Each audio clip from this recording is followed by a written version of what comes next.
Clip number 730۔ اس clip میں آپ انشاءاللہ قرآن پاک کی سورہ بنی اسرائیل کی آیت نمبر 108 سے لے کر 109 تک کی تلاوت، ترجمہ اور تفسیر قرآن صراط الجنان سماعت فرمائیں گے۔ بسم اللہ الرحمن الرحیم۔ ترجمہ: اللہ کے نام سے شروع جو نہایت مہربان رحمت والا ہے۔ وَيَقُولُونَ سُبْحَانَ رَبِّنَا إِن كَانَ وَعْدُ رَبِّنَا لَمَفْعُولًا وَيَخِرُّونَ لِلْأَذْقَانِ يَبْكُونَ وَيَزِيدُهُمْ خُشُوعًا۔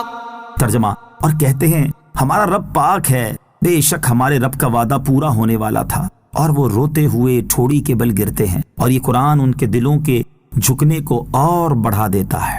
وَيَقُولُونَ اور کہتے ہیں۔ گزشتہ آیت میں جن سعادت مندوں کا تذکرہ کیا گیا تھا، اگلی آیات میں انہی کے قول و فعل کا ذکر ہے کہ یہ کہتے ہیں کہ ہمارا رب عز و جل ہر عیب سے پاک ہے، لہٰذا وہ وعدہ خلافی سے بھی پاک ہے، تو بے شک ہمارے رب عز و جل کا وعدہ پورا ہونے والا تھا جو اس نے اپنی پہلی کتابوں میں فرمایا تھا کہ نبی آخر الزماں محمد مصطفیٰ صلی اللہ تعالی علیہ وسلم کو مبعوث فرمائیں گے، اور یہ وعدہ پورا ہو چکا۔ یہ تو ان حضرات کا قول و عقیدہ تھا، اور ان کا عمل یہ ہے کہ جب یہ قرآن سنتے ہیں تو اپنے رب عز و جل کے حضور عجز و نیاز سے اور نرم دلی سے روتے ہوئے ٹھوڑیوں کے بل گر جاتے ہیں، اور یہ قرآن ان کے دلوں کے خشوع و خضوع کو اور ان کے دلوں کے جھکنے کو اور بڑھا دیتا ہے۔ تلاوت قرآن کے وقت رونا مستحب ہے۔ قرآن کریم کی تلاوت کے وقت رونا مستحب ہے۔ حضرت سعد بن ابی وقاص رضی اللہ تعالی عنہ سے روایت ہے، حضور پر نور علیہ الصلوۃ والسلام نے ارشاد فرمایا، بے شک یہ قرآن حزن کے ساتھ اترا ہے، اس لیے جب تم اسے پڑھو تو رو، اور اگر رو نہ سکو تو رونے جیسی شکل بناؤ، اور یہ رونا اگر اللہ تعالیٰ کے خوف سے ہو تو اس کی بڑی فضیلت ہے۔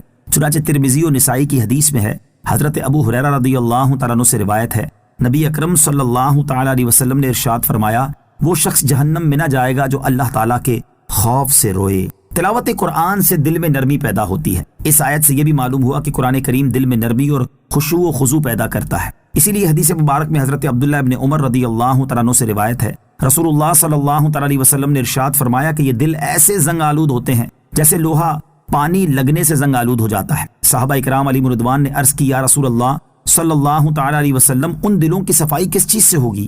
ارشاد فرمایا، موت کو زیادہ یاد کرنے اور قرآن کریم کی تلاوت کرنے سے۔ وَيَخِرُّونَ لِلْأَذْقَانِ اور وہ ٹھوڑی کے بل گرتے ہیں۔ یاد رہے کہ یہ آیت ان آیات میں سے ایک ہے جنہیں پڑھنے اور سننے والے پر سجدہ تلاوت کرنا واجب ہو جاتا ہے۔